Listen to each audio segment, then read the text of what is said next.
अस्सलाम वालेकुम दोस्तों, कैसे हैं आप सब। उम्मीद करता हूँ कि ठीक होंगे। आज हम इजी पैसा में अपने अकाउंट की लिमिट के बारे में जानेंगे।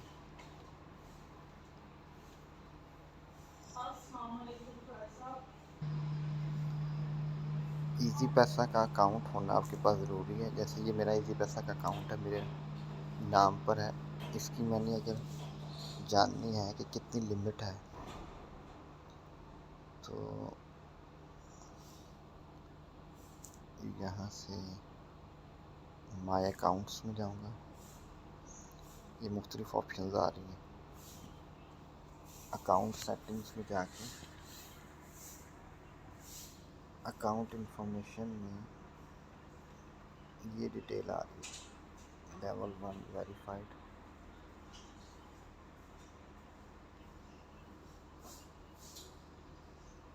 ये आप देख सकते हैं।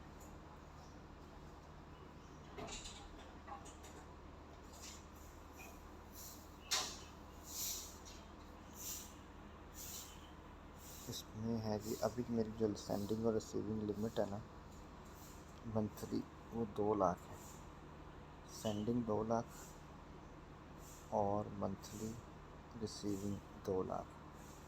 तो उसमें से जो है ना, मैं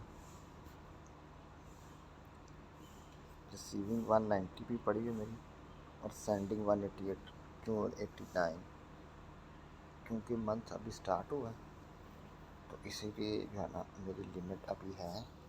इसमें अकाउंट के लेवल होते हैं, वो हम चेक कर लेते हैं। Non verified level 0, account levels level 1, और आसान digital account. Upgrade your account level through simple verification to enjoy Easypaisa app features and enhance transfer limits. Upgrade account 10 lakh तक की लिमिट आप ले सकते हैं। अपग्रेड योर अकाउंट, ये सारी इन्फॉर्मेशन हमने इसमें फिल करनी है, और हमारा जो है ना लिमिट अपग्रेड हो जाएगी 10 लाख तक। वैसे अभी मेरी लिमिट जो है ना वो 2 लाख तक है। तो ये आपने प्रोसेस सारा चेक कर लिया। बड़ा आसान प्रोसेस है। इजी पैसा का अकाउंट आपका होना ज़रूरी है, और सेंडिंग रिसीविंग आप बड़े इजीली कर सकते हैं। इसमें और भी बेशुमार हैं। Get your tax certificate download. वालेकुम सलाम। ठीक है जी, ये आप देख सकते हैं। तो आज के लिए इतना, मिलते हैं फिर उसके बाद नेक्स्ट वीडियो में।